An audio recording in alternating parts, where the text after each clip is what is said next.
బద్మాషుడు sir చూడండి sir అందరూ వచ్చేసారు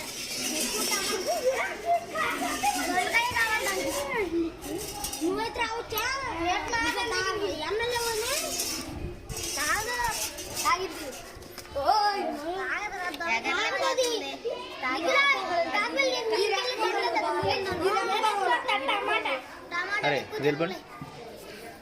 మేమే చెప్పింది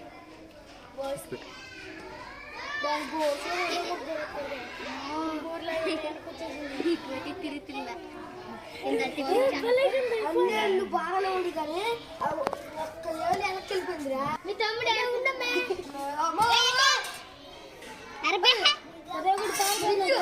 అయ్యో